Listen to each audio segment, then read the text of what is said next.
네, 김정은 북한 국무위원장이 제일 중요한 과업은 전쟁이라면서 핵무력 강화를 강조했습니다. 미국을 포함한 주변국에 도대체 어떤 메시지를 주고 싶은 걸까요? 김열수 군사문제연구소 안보전략실장과 짚어보겠습니다. 어서 오세요. 네, 안녕하세요. 네, 미국 대선 이후에 별 얘기 없더니 전쟁 준비를 강조했네요. 이건 어떤 메시지입니까? 예, 지금 북한이 한 10년 만에 이제 대대장하고 거기에 있는 이제 정치국 위원들을 중심으로 해가지고 회의를 개최를 했죠. 예. 뭐 그때 낸 메시지의 핵심은 두 가지입니다. 대대라고 하는 것이 수경 단위거든요. 그렇기 때문에 그 대대장들이 전투 준비 잘해라, 전쟁 준비. 그리고 이제 거기에 정치국 위원은 대대장을 감시함과 동시에 장병들에 대한 정신 교육, 충성심을 그 담당하는 장교예요. 그 사람들이 있으니까 아무래도 지금 이제 북한의 장병들은 MZ 세대들이단 말이죠. 그러니까 장마당 세대들이니까 한류에 많이 물들이 있잖아요. 그렇기 때문에 병사들한테 교육 좀 잘 시켜라. 이게 이제 대내적 메시지고요.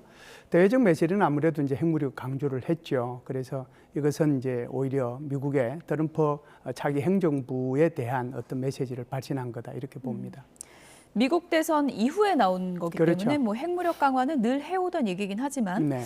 근데 핵실험 카드는 준비는 다 했다 그러는데 쓰지는 않네요. 네, 아무래도 네 지금 이제 하다가 이 정도로 이제 얘기를 했는데도 불구하고 트럼프 당선인 측에서 아무런 반응이 없다라고 하면 그때 되면 이제 7차 핵실험의 카드를 꺼낼 수는 있겠죠. 지금까지는 계속해서 그걸 유한 카드로 사용을 하고 있다 이렇게 봅니다. 네, 핵무력 강화야 뭐 매번 듣던 얘기라 그런데 3차 세계대전 가능성까지 언급을 한 거는 못 들어본 것 같은데 이건 어떤 의미입니까? 이게 이제 어떤 얘기냐면요. 그러니까 김정은이가 이제 교육을 할 때 이런 얘기를 했어요. 한미 동맹은 이제 한미 핵동맹으로 발전을 했고 한미일의 안보 협력이라고 하는 것은 아시아판 나토로까지 발전을 했다.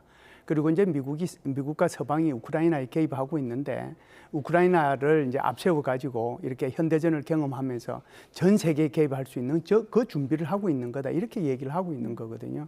그러면서 언제 어디에서 전쟁이 일어날지 모르는 거고 여기에 우리는 대비해야 된다. 3차 대전이 곧 일어날 수도 있다 이런 얘기를 하는 거거든요. 그러면서 이제 사실상 북한의 그 러시아에 대한 파병은 단 한마디도 말 안 하면서 왜 이제 북한이 러시아에 파병을 했는지 그걸 간접적으로 이렇게 이런 설명을 통해 가지고 얘기를 했다 이렇게 볼 수 있죠. 우리는 지금 전쟁 준비하고 있다. 그렇죠. 핵무기 완성하고 있다. 이런 메시지를 전한 김정은 위원장 메시지를 짚어봤는데 김여정 부부장은 대북 전단에 발끈을 했는데 언론 보도를 보니까 뭐 이런 표현들이 많이 나오더라고요. 특히 초코파이에 열받았다. 이런 표현인데 초코파이 보내는데 왜 화가 나는 겁니까? 네, 이제 우리가 보낸 게 이제 초코파이도 그 안에 들어 있고 그리고 해열제도 들어 있고 그러니까 그러긴 한데 사실상 쓰레기 보낸 것보다는 난 거 아닙니까?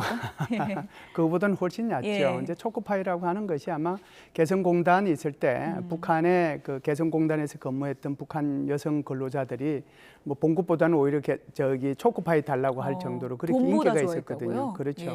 그리고 이제 그 초코파이를 시중에 나가 팔면 그 몇 배의 돈을 더 이제 획득을 할 수 있으니까. 그래서 이제 북한은 그때 당시에 초코파이를 간식으로 제공하지 말라 그렇게까지 얘기를 했고요.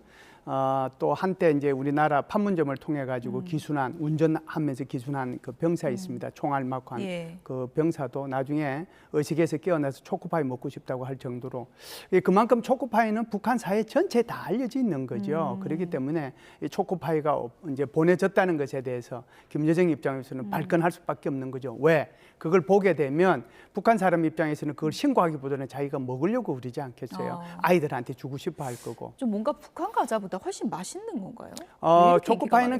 초코파이는 굉장히 유명하죠. 중국에서도 유명하고 동남아에서도 굉장히 유명하고 그래서 뭐 괜히 제가 초코파이 무슨 뭐 홍보 요원으로 나온 건 아니고요. 사실관계를 제가 말씀을 드리는 건데 그만큼 이제 북한에서는 인기가 있다 보니까 이게 이제 김여정이가 이제 양쪽으로 이렇게 그 전술을 썼는데 한국에 이제 보내는 조선중앙통신을 통해 가지고는 이게 초코파이니 뭐니 이게 정확하게 그 브랜드가 이렇게 드러나도록 하는 것을 보냈어요. 그런데 이제 북한의 노동신문에도 이걸 공개를 했거든요. 그런데 모든 브랜드를 다 가렸습니다. 그러니까 이걸 가린 이유가 그걸 이제 알게 되면 북한 주민들이 이거 신고하기보다는 전부 다 자기가 가지려고 하는 게 있기 때문에 일부러 그랬다라고 봅니다.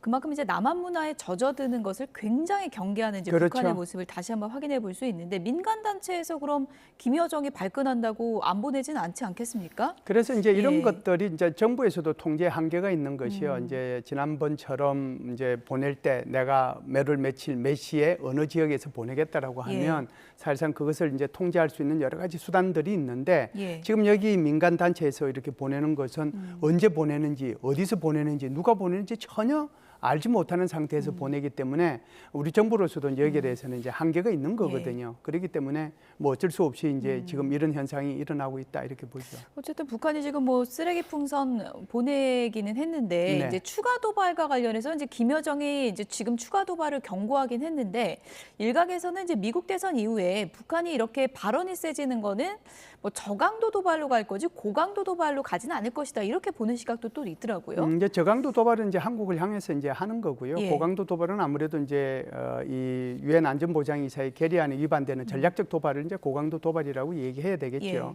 그래서 그것은 이제 순전히 그 미국을 향한 거고요. 지금 현재 이제 북한이 우리한테 하고 있는 것은 지금 말씀하신 것처럼 저강도 도발에 해당이 되는 거죠. 그게 바로 이제 오물, 풍선, 쓰레기 이제 보내는 거, 그다음에 GPS 교란하는 거.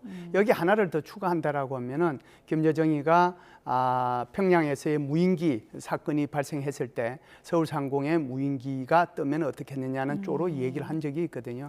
그런 데 대한 가능성 그런 것들은 열려 있죠. 어쨌든 지금 김정은 위원장이 상당히 공을 들이고 있고 신경을 쓰고 있는 게 지금 우크라 전쟁이잖아요. 그렇죠. 파병까지 했으니까.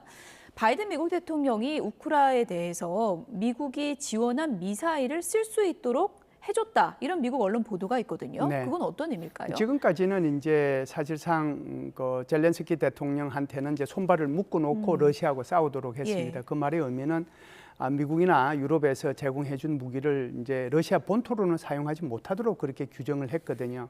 그렇기 때문에 이제 그러니까 우크라이나 영토 빼앗긴 곳에서만 이걸 이제 무기를 사용할 수 있도록 했어요. 그래서 포 같은 경우는 이제 한 30-40km 나가는 하이마스 정도는 이제 사용을 하도록 했는데 에이테킴스 같은 경우는 한 350 정도 나가거든요.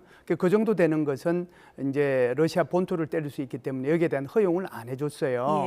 그런데 이제 이번에 그것을 허용을 해준 거거든요. 그 허용해준 이유가 바로 북한의 우크라이나에 대한 러시아 파병 그것 때문에 이제 이걸 이번에 허용해 준 것으로 보고 또 하나는 트럼프 행정부가 들어서기 전에 이미 자기가 이 우크라이나에 대한 지원 약속했던 것을 실천하겠다는 그런 의지의 표현으로 이번에 허락해 주지 않았는가 이렇게 봅니다. 트럼프 취임 전에 어쨌든 우크라를 도울 수 있는 대로 돕겠다 이런 의지를 볼 수 있는데 트럼프 당선인은 우크라 전쟁 취임하면 24시간 내에 끝내버리겠다 그랬잖아요. 이게 그럼 이 기조가 확 바뀔 수 있는 겁니까? 그렇죠. 바뀔 수는 있는데요. 아무래도 이제 물밑 접촉은 이제 아마 하고 있을 겁니다. 그렇게 해서 우크라이나하고 또 러시아하고도 어떤 그 종전에 관한 그런 협상을 할 텐데요. 그게 이제 24시간 만에 이루어질 수 있는 것도 아니고 그리고 또 이제 취임하기 전에 이루어질 수 있는 것도 아니라고 봅니다. 왜 그러냐면 결국은 이제 트럼프의 종전 구상이 중요한 거잖아요. 그 종전 구상이라고 하는 것이 동부 돈바스 지역부터 크림반도까지 한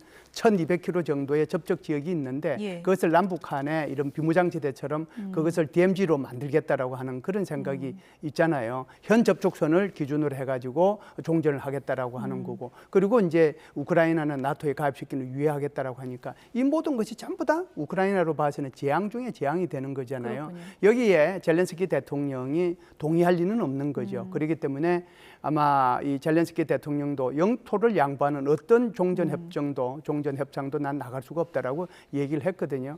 그렇기 때문에 생각보다는 그렇게 쉽지 않을 겁니다.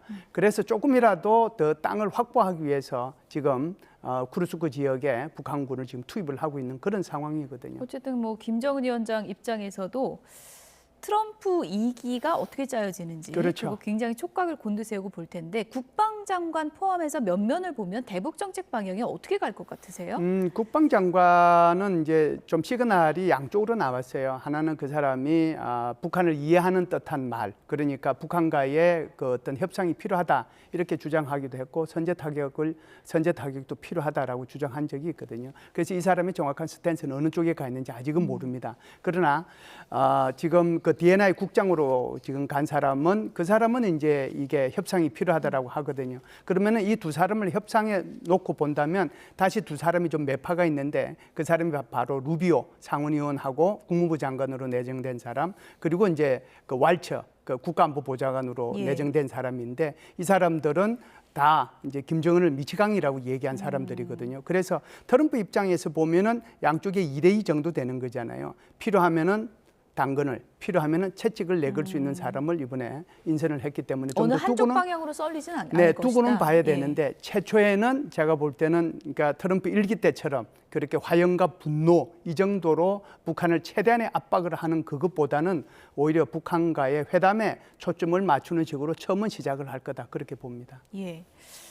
뭐 지금 트럼프 행정부 얘기가 나와가지고 네네. 미리 보는 데가 지금 끝으로 머스크 얘기를 좀 해봐야 될 것 같은데 네네. 여기저기 국정 전반에 왜 간섭을 하느냐, 머스크가 무슨 공동 대통령이냐 이런 비판이 벌써부터 나오고 있다고 하더라고요. 머스크가 지금 추천해 준 사람이 몇 명이 있어요. 이제 상원 원내대표 뭐 지지를 했는데 이 사람은 떨어졌어요. 그리고 이제 이번에 차기 재무부 장관 이제 러트닉이라고 하는 사람을 이제 차기 재무부 장관으로 지지한다고 지금 X에 올렸어요. 예. 그리고 이제 트럼프 대통령은 머스크의 최측근이라고 볼 수 있는 연방 통신위원회 위원장이죠. 위원장을 이제 브렌트 카라고 하는 이 위원을 임명을 시켰거든요.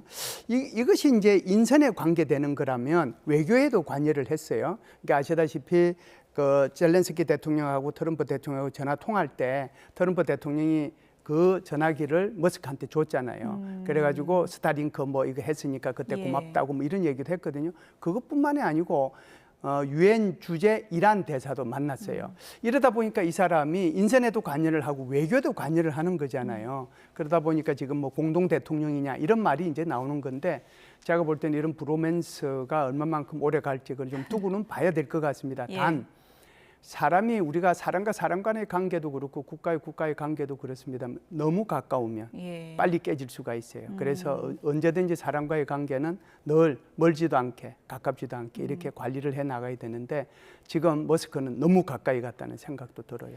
이러다 일론 머스크가 뭐 대북 정책까지 결정하는 거 아닌지 그런 우려도 듭니다. 네. 지금까지 김열수 군사문제연구소 안보전략실장이었습니다. 오늘 말씀 감사드립니다. 감사합니다.